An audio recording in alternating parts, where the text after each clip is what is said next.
Assalamualaikum warahmatullahi wabarakatuh. Kami dari kelompok 4 dengan saya sendiri Aimina Suryaman dan rekan saya ada Kinkin Ayuwandari, ada Irna Dewi Astuti dan yang terakhir ada Diana Nurhalisa. Kami akan mempresentasikan tentang integrasi nasional sebagai salah satu parameter persatuan dan kesatuan bangsa. Sebelumnya izin memperkenalkan diri. Perkenalkan, nama saya Diana Nurhalisa, NPM 2221510069 dari kelas 2022B, Prodi Pendidikan Matematika. Baik, di sini saya akan menjelaskan pengertian integrasi, pengertian disintegrasi, serta jenis-jenis integrasi. Untuk pembahasan pertama yaitu pengertian integrasi. Menurut KBBI, integrasi adalah pembauran sampai menjadi satu kesatuan yang bulat dan utuh. Sedangkan nasional bermakna kebangsaan, berkenaan atau berasal dari bangsa sendiri. Jadi dapat kita simpulkan bahwa pengertian integrasi adalah suatu upaya menyatukan seluruh unsur suatu bangsa dengan pemerintahan dan wilayahnya. Sedangkan pengertian integrasi nasional adalah suatu usaha dan proses mempersatukan perbedaan yang ada pada suatu negara sehingga terciptanya keserasian dan keselarasan secara nasional. Jika ada integrasi, pasti ada disintegrasi. Nah, apa sih disintegrasi itu? Disintegrasi menurut KBBI artinya tidak bersatu padu, terpecah belah, serta hilangnya keutuhan atau persatuan.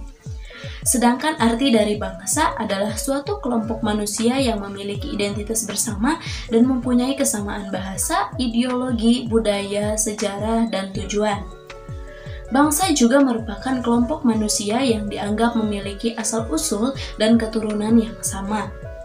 Jadi dapat kita simpulkan bahwa pengertian disintegrasi adalah suatu keadaan tidak bersatu padu yang membuat keutuhan atau persatuan hilang dan dapat menyebabkan terjadinya perpecahan.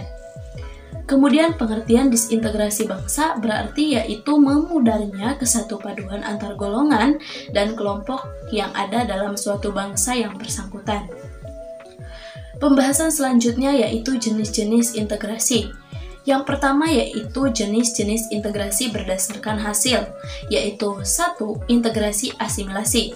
Integrasi ini merupakan penggabungan dua atau lebih kebudayaan dengan menghilangkan ciri khas kebudayaan asli masing-masing. 2. Integrasi akulturasi. Merupakan penggabungan dua atau lebih kebudayaan tanpa menghilangkan ciri khas kebudayaan asli. Selanjutnya ada integrasi berdasarkan sebab. Integrasi berdasarkan sebab yaitu 1. Integrasi instrumental. Integrasi ini terjadi karena adanya keseragaman individu dalam masyarakat. 2. Integrasi ideologis. Terjadi karena adanya spiritual atau nilai-nilai ideologi yang kuat tanpa paksaan. Ketiga, integrasi normatif. Terjadi karena adanya norma-norma yang berlaku dan menyatukan masyarakat. Yang keempat, integrasi fungsional. Integrasi ini terjadi karena adanya berbagai fungsi-fungsi di dalam masyarakat. Kelima, integrasi koersif terjadi karena adanya pengaruh dari penguasa dan bersifat paksaan. Yang terakhir yaitu jenis-jenis integrasi nasional, yaitu 1. Integrasi politik. Dalam integrasi ini terdapat dua dimensi, yaitu vertikal dan horizontal. Dimensi vertikal menyangkut hubungan elit dan massa, sedangkan dimensi horizontal menyangkut hubungan yang berkaitan dengan masalah teritorial, antar daerah, antar suku, umat beragama, dan golongan masyarakat Indonesia. 2. Integrasi ekonomi. Dalam integrasi terjadi adanya saling ketergantungan antar daerah dalam memenuhi kebutuhan hidup, menjadikan wilayah dan orang-orang dari berbagai latar akan mengadakan kerjasama yang saling menguntungkan. Ketiga, integrasi sosial budaya. Integrasi ini merupakan proses penyesuaian unsur-unsur yang berbeda dalam masyarakat sehingga menjadi satu kesatuan meliputi ras, etnis, agama, bahasa, kebiasaan, sistem nilai, dan lain sebagainya. Mungkin itu materi yang bisa saya paparkan, selanjutnya akan dilanjutkan oleh rekan saya. Sekian, terima kasih. Perkenalkan, nama saya Kinkin Ayuwandira, NPM 222151044 kelas 2022B. Kali ini saya akan menjelaskan mengenai mengapa integrasi nasional itu penting. Nah, integrasi diperlukan agar seluruh masyarakat menyatu dan membentuk kesatuan yang utuh dalam rangka memajukan bangsa. Seperti yang kita ketahui, di Indonesia ini terdapat banyak keberagaman. Contohnya keberagaman suku, agama, golongan, ras, dan sebagainya.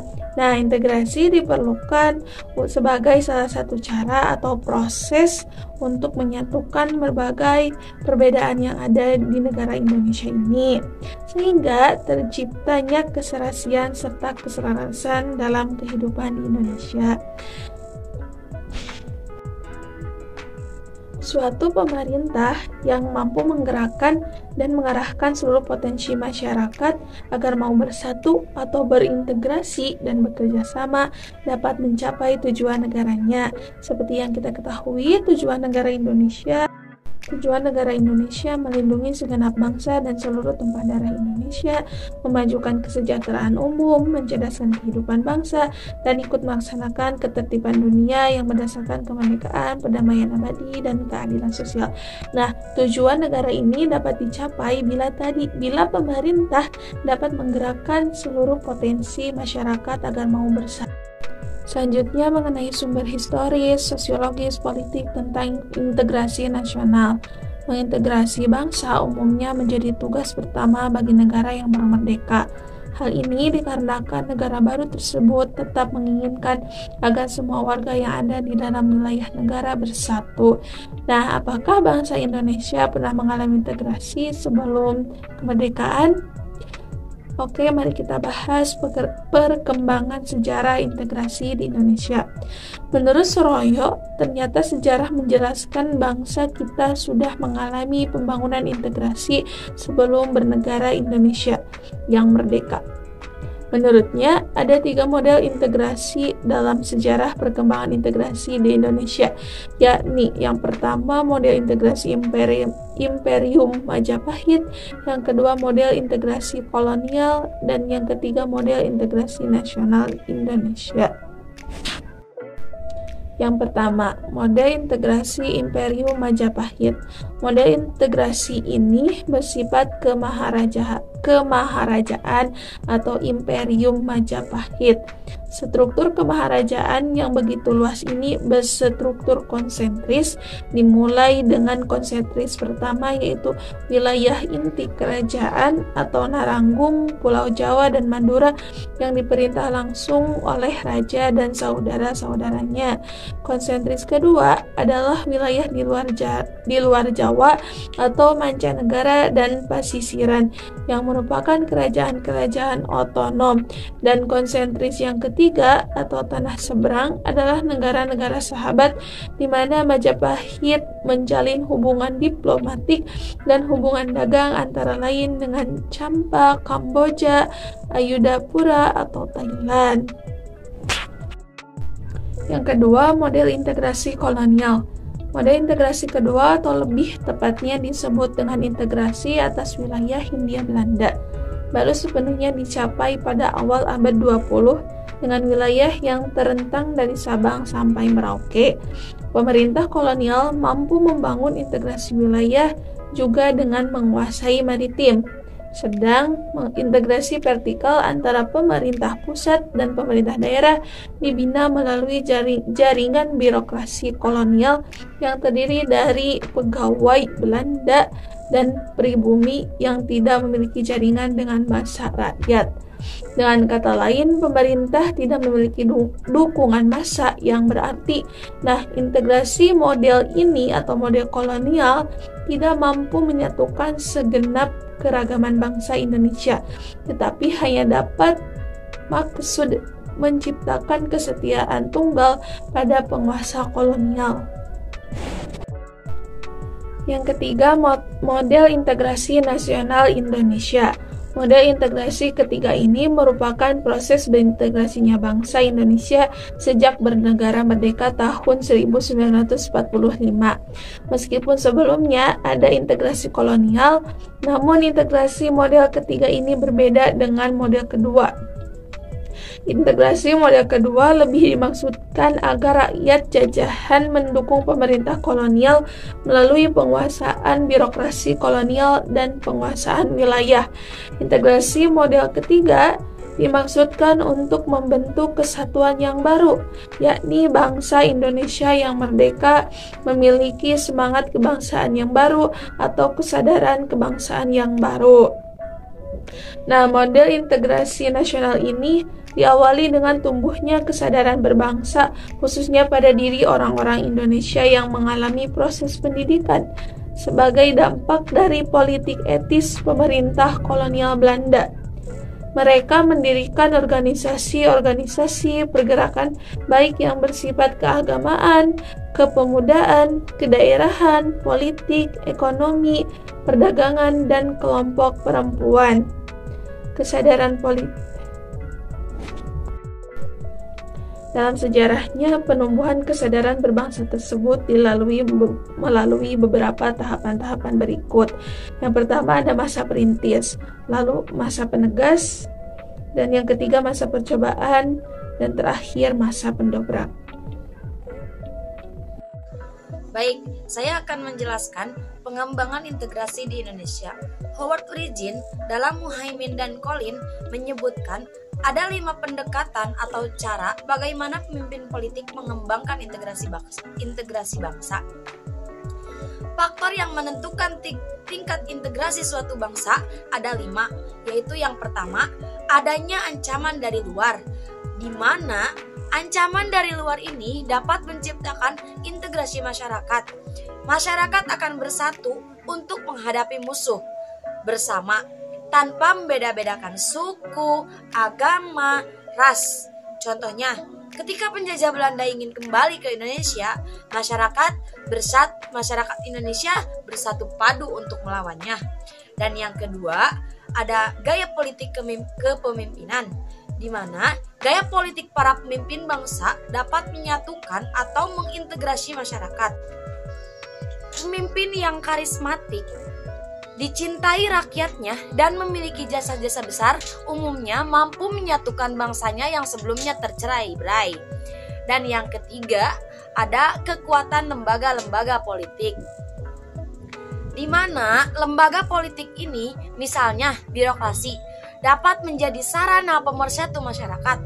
Birokrasi satu dan padu dapat menciptakan sistem pelayanan yang sama, baik dan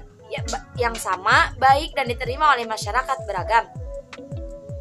Yang keempat ada ideologi nasional, di mana jika satu masyarakat meskipun berbeda-beda tetapi menerima satu ideologi yang sama, maka memungkinkan masyarakat itu bersatu. Bagi bangsa Indonesia, bersama yang bisa mempersatukan masyarakat adalah Pancasila.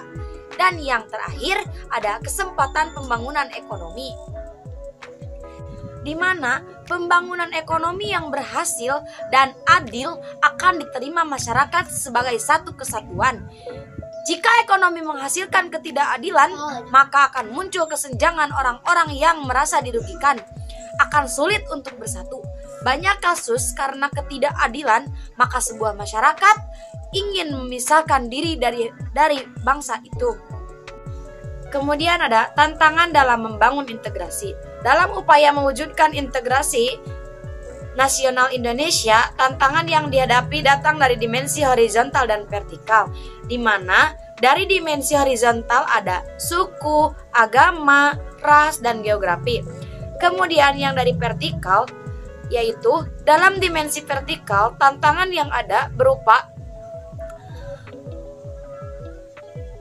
celah perbedaan antara elit dan massa, di mana latar belakang pendidikan kekotaan menyebabkan kaum elit berbeda dari massa cenderung berpandangan tradisional. Untuk material selanjutnya yaitu mengenai dinamika integrasi nasional di Indonesia. Terdapat banyak perkembangan dan dinamika dari integrasi yang terjadi di Indonesia. Dinamika tersebut berdasar 5 jenis integrasi, yaitu yang pertama, integrasi bangsa. Pada tanggal 15 Agustus 2005, melalui MOU di Helsinki, Finlandia, pemerintah Indonesia berhasil secara damai mengajak gerakan Aceh Merdeka untuk kembali bergabung dan setia memegang teguh kedaulatan bersama NKRI. Yang kedua yaitu integrasi wilayah. Kedaulatan wilayah yang diperoleh melalui Deklarasi Juanda pada tanggal 13 Desember 1957, yakni lebar laut teritorial seluas 12 mil yang diukur dari garis yang menghubungkan titik-titik terluar pada pulau negara Indonesia. Yang ketiga yaitu integrasi nilai. Contohnya dengan pengembangan nilai Pancasila melalui penyadaran, pemberdayaan, dan pembudayaan pada mata pelajaran pendidikan kewarganegaraan. Yang keempat, dengan integrasi elit massa.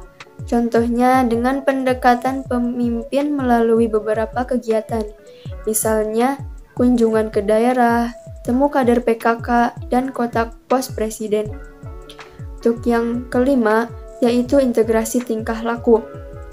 Contohnya, mewujudkan perilaku integratif dilakukan dengan pembentukan lembaga-lembaga politik dan pemerintahan.